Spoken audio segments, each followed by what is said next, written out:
সকলকে স্বাগতম আরও একটি ভিডিও ক্লাসে। আজকের এই ক্লাসে আমি ত্রিকোণমিতির আরও একটি সূত্র প্রমাণ করে দেখাবো।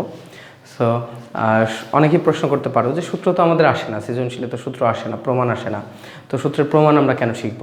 সূত্রের প্রমাণ শেখা হচ্ছে সূত্র মনে রাখার সবচেয়ে সহজ উপায়।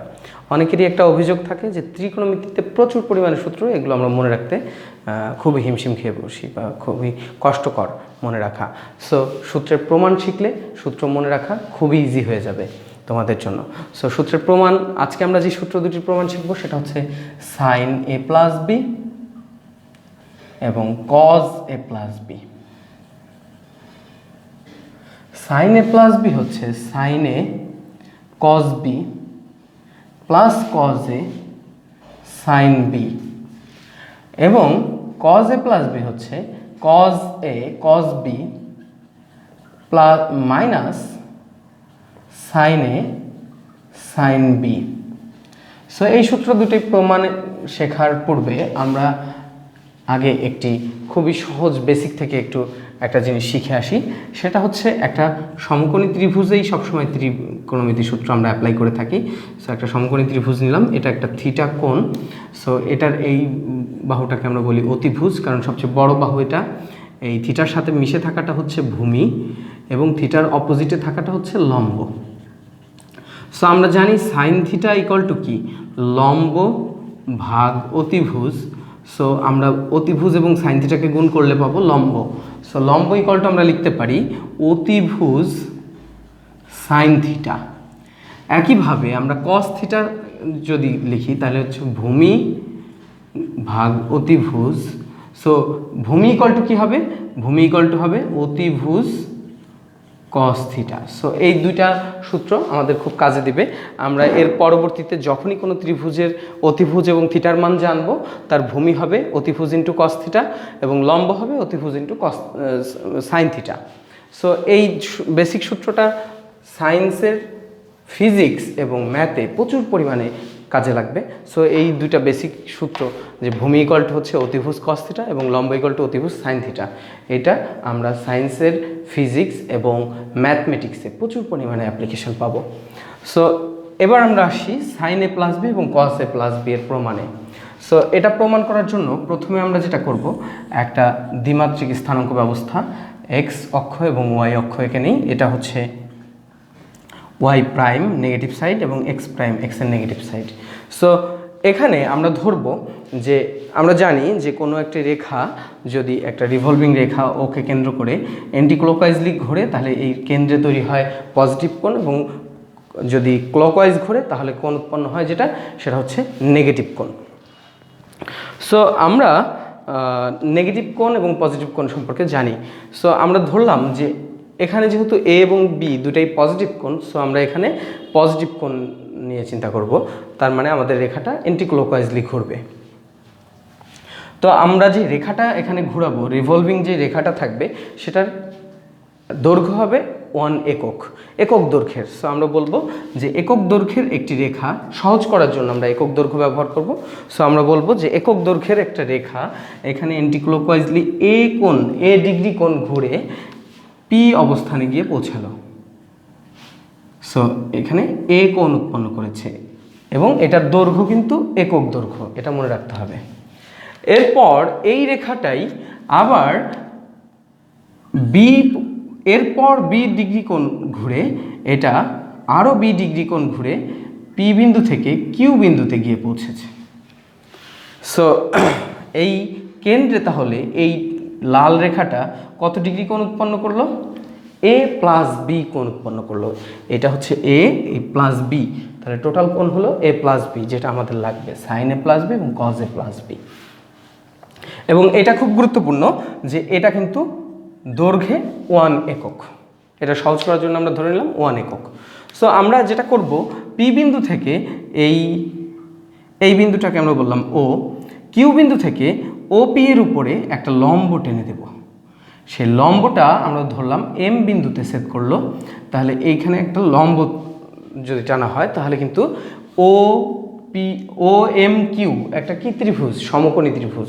আর সমকোণী ত্রিভুজের ক্ষেত্রে আমরা লম্ব লিখতে পারি যে কিউ এম, তার মানে এইখান থেকে এইটুকু কিউ এম সমান সমান আমরা কত বলতে পারি তাহলে, লম্ব ইকুয়াল টু অতিভুজ কি সাইন থিটা। সো এখানে কোণ কত, বি। সো এই কিউ এম সমান সমান আমরা লিখতে পারি 1 সাইন বি। এবং ও থেকে এম হচ্ছে এই ত্রিভুজটার, ত্রিভুজ ও এম কিউ এর এই ত্রিভুজের এটা কি ভূমি, আর ভূমি সমান সমান কি হয়, অতিভুজ কস থিটা, মানে এখানে কস বি। তাহলে 1 কস বি হচ্ছে ও থেকে এম এর দৈর্ঘ্য, আর এম থেকে কিউ এর দৈর্ঘ্য হচ্ছে 1 সাইন বি। তাহলে সাইন বি এবং কস বি এটা বলতে পারি, কারণ 1 দিয়ে কাউকে গুণ করলে সেটাই থাকে। সো এরপরে আমরা যেটা করব সেটা হচ্ছে যে আমরা এখান থেকে আরেকটি লম্ব টেনে দেব এই এক্স অক্ষের ওপর এম বিন্দু থেকে। সো এইটার মান কত হবে, আমরা বলতে পারি ও থেকে এইটা হচ্ছে এম এর পরে এন বিন্দু। সো আমরা যে কোনো নাম দিতে পারতাম। সো এই ও থেকে এন, ও এন এম ত্রিভুজের থিটার মান কত, এ, এবং অতিভুজের মান কত 1 cos বিটা, মানে 1 cos বি, মানে এটা cos বি। অতিভুজ into sine theta equal to আমরা কি জানি, লম্ব। সো এই ত্রিভুজের লম্ব এম এন, এটার দৈর্ঘ্য কত হবে, অতিভুজ cos বি ইন্টু সাইন এ, কারণ এই ত্রিভুজের থিটার মান এ। এই সূত্রই কিন্তু আমরা অ্যাপ্লাই করছি এখনো। ও থেকে এন, এই ও থেকে এন পর্যন্ত এটার দৈর্ঘ্য কত তাহলে, cos বি ইন্টু cos এ, কারণ এটা থিটার মান এ। তাহলে এইটুকু আমাদের হয়ে গেল। এখন আমরা যেটা করব সেটা হচ্ছে কিউ বিন্দু থেকে আমরা একটা লম্ব টানবো, কারণ আমাদের কি লাগবে, সাইন এ প্লাস বি। এখন এ প্লাস বি যেই ত্রিভুজটার মধ্যে আছে সেই ত্রিভুজটা কে, সেটা হচ্ছে ও কিউ, এই যে নতুন যেইটা সেটা হচ্ছে আমরা লিখবো এটা এস বিন্দু, এস না দিয়ে আমরা এটাকে জি বিন্দু দিলাম, এই বিন্দুটা হচ্ছে জি বিন্দু। সো আমরা বলতে পারি যে এই যে যেই ও জি কিউ এর মধ্যেই কিন্তু এ প্লাস বি এই কোণটা আছে। সো এইবার থিটার মান কত, এ প্লাস বি, আর ত্রিভুজের লম্বকে জি কিউ, ত্রিভুজটার লম্ব হচ্ছে জি কিউ এবং অতিভুজ হচ্ছে 1। সো আমরা লিখতে পারি এবার যে এই ত্রিভুজ ও কিউ জি থেকে আমাদের এখানে থিটার মান হচ্ছে এ প্লাস বি। সো আমরা লিখব সাইন এ প্লাস বি, আমরা লম্ব ইকুয়াল টু জানি অতিভুজ সাইন থিটা। সো অতিভুজ হচ্ছে 1 সাইন থিটা ইকুয়াল টু কি, অতিভুজ সাইন থিটা ইকুয়াল টু আমরা জানি লম্ব হচ্ছে কিউ জি। আবার অতিভুজ 1 ইন্টু কস থিটা, সেটা হচ্ছে এ প্লাস বি ইকুয়াল টু আমরা জানি ভূমি, সেটা কত, ও থেকে জি। সো এখন আমরা যদি কিউ জি এবং ও জি এর মান এখানে বসিয়ে দিই তাহলে কিন্তু আমাদের সূত্র হয়ে গেছে, কারণ 1 দিয়ে কাউকে গুণ করলে সেটাই থাকে। সো আমাদের এখন উদ্দেশ্য হচ্ছে কিউ জি এর দৈর্ঘ্য বের করা, তার মানে কিউ থেকে জি এর দৈর্ঘ্য এবং ও থেকে জি এর দৈর্ঘ্য আমাদের জানতে হবে। এখানে আমরা কিন্তু অর্ধেকটা বের করেই রেখেছি, এম থেকে এন এই পর্যন্ত দৈর্ঘ্য কিন্তু আমরা জানি। সো আমাদের এইখানে আরেকটা কাজ করতে হবে, সেটা হচ্ছে এই ত্রিভুজ ও এই বিন্দুটাকে আমরা যদি বলি একটা নাম দিলাম আমরা এটাকে আমরা কি বিন্দু দিতে পারি, এটাকে ও পি কিউ সবই তো দেওয়া হয়ে গেছে, এটাকে আমরা জেড বিন্দু দিলাম। সো আমরা জেড বিন্দু যদি দেই তাহলে এই জেড বিন্দুতে কি ঘটতেছে দেখি আমরা, এই কোণটা এবং এই কোণটা কিন্তু সমান, কারণ বিপরীত কোণ পরস্পর সমান হয়। এখন এই দুইটা ত্রিভুজে ও জি জেড জি এবং কিউ জেড এম এই দুই ত্রিভুজের মধ্যে এই জেড কোণটা দুইজনের মধ্যেই কমন কোণ, যেটাকে আমরা বলি সাধারণ কোণ। এখন এই এম এখানে এক সমকোণ, এইখানে জি কোণটা এক সমকোণ। সো আমরা বলতে পারি যে এই কিউ কোণ এবং এই জায়গায় ও কোণের মান সমান, তার মানে এই কিউ কোণের মান এ। এখন আমরা যেটা করব, আমরা এখান থেকে একটা লম্ব এই জায়গায় যদি টেনে দেই তাহলে আমাদের কি হয়ে গেছে, আমাদের এইখানে আরেকটা ত্রিভুজ, সমকোণী ত্রিভুজ তৈরি হয়েছে, যেটার অতিভুজের মান হচ্ছে সাইন বি, কারণ 1 সাইন বি মানে সাইন বি, তাহলে এটার ভূমি হবে এই অংশটা, কারণ এটা থিটার সাথে মিশে আছে। তাহলে এই বিন্দুটাকে আমরা একটা নতুন নাম দেই, সেটা হচ্ছে এল বিন্দু, এল এম এন যাই দেই না কেন কোনো ব্যাপার না। সো এখন আমরা বলতে পারি কিউ এল, সো আমাদের কিউ এল এর দৈর্ঘ্য কত? কিউ এল সমান সমান আমরা বলতে পারি, এটা হচ্ছে যেহেতু ভূমি সেহেতু অতিভুজের মান হচ্ছে sine B into cos theta, cos থিটার মান এখানে কত? এ। এবং আমাদের আরেকটা মান জানা আছে, সেটা আরেকটা মান জানতে পারি আমরা, সেটা হচ্ছে এল এম। এল থেকে এম এর দৈর্ঘ্য হচ্ছে, এটা হচ্ছে লম্ব, যেহেতু এ কোণের বিপরীতে আছে এটা, সো এই কোণটার মান হবে অতিভুজ, যেটা হচ্ছে সাইন বি, অতিভুজ সাইন বি ইন্টু সাইন এ, কারণ এই ত্রিভুজের কোণের মান এ। এইটুকু যদি আমরা বের করতে পারি তাহলে কিন্তু আমাদের এই সূত্র প্রমাণ শেষ। কারণ আমরা সাইন এ প্লাস বি যদি সূত্রটা বের করতে চাই তাহলে আমাদের লাগবে কিউ জি এর মান। কিউ জি ইকুয়াল টু আমরা কি জানি, কিউ থেকে জি এর দৈর্ঘ্য সমান সমান হচ্ছে কিউ থেকে এল এর দৈর্ঘ্য প্লাস এল থেকে জি এর দৈর্ঘ্য, কিউ থেকে এল প্লাস এল থেকে জি।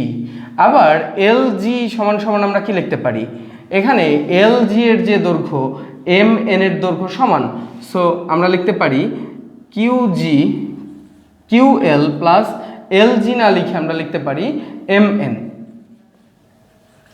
সো আমরা এখন এই দুইটার মান বসাই দিতে পারি। সো আমরা বলতে পারি অতএব sine A plus B equal to, আমরা জানি এল এম কিউ এল সমান সমান আমরা বের করে রেখেছি সাইন বি কজ এ, আমরা এটুকু মুছে ফেলি, প্লাস এম এন এর মান আমাদের জানা, এম থেকে এন হচ্ছে কজ বি সাইন এ। এটাকে আমরা সাজায় লিখতে পারি অতএব sine A plus B equal to sine A cos B, আগে লিখলাম এটাকে, আর এটা কজ এ সাইন বি। তাহলে আমাদের হয়ে গেল সাইন এ প্লাস বি এর সূত্রের প্রমাণ। এবার আমরা যেটা করব সেটা হচ্ছে কজ এ প্লাস বি সমান সমান হচ্ছে ও থেকে জি, ও থেকে আমাদের জি এর মান লাগবে, ও থেকে জি এর মান লাগবে। আমরা যেটা জানি সেটা হচ্ছে ও থেকে এন এর মান কত, কজ বি কজ এ। তাহলে আমরা লিখতে পারি কজ এ প্লাস বি সমান সমান আমাদের কাছে আছে ও থেকে জি, এটা আমরা লিখতে পারি ও থেকে এন মাইনাস এন থেকে জি, বা জি এন বলতে পারি আমরা, এন থেকে জি। সো এইবার আমরা লিখতে পারি ও থেকে এন মাইনাস এন জি, এইটুকুর দৈর্ঘ্য যা এল এম এর মান কিন্তু সেটাই, তাহলে এল এম। সো আমরা এখন মান বসিয়ে দিলে cos A plus B equal to আমরা লিখতে পারি ও এন সমান সমান আমাদের কাছে আছে কত, ও থেকে এন এর মান আমাদের কাছে আছে হচ্ছে কজ এ কজ বি, এই যে এখানে ও থেকে এন এর মান। এবং আমরা জানি জি থেকে এন যেটা হচ্ছে এল এম এর সমান, সেটা হচ্ছে L M minus L M এর মান হচ্ছে sine A sine B. So এটা হচ্ছে কজ এ মাইনাস বি এর সূত্র। সো আশা করি সবাই বুঝতে পেরেছ। পরবর্তী পর্বে এমনই কোনো একটা সূত্রের প্রমাণ আমি দেখাবো এবং এই সূত্র রিলেটেড যতগুলো অঙ্ক আছে সেই অঙ্কগুলোর প্রমাণ আমি করে দেখাবো। সে পর্যন্ত সবাই ভালো থাকবে, সুস্থ থাকবে। ধন্যবাদ সবাইকে।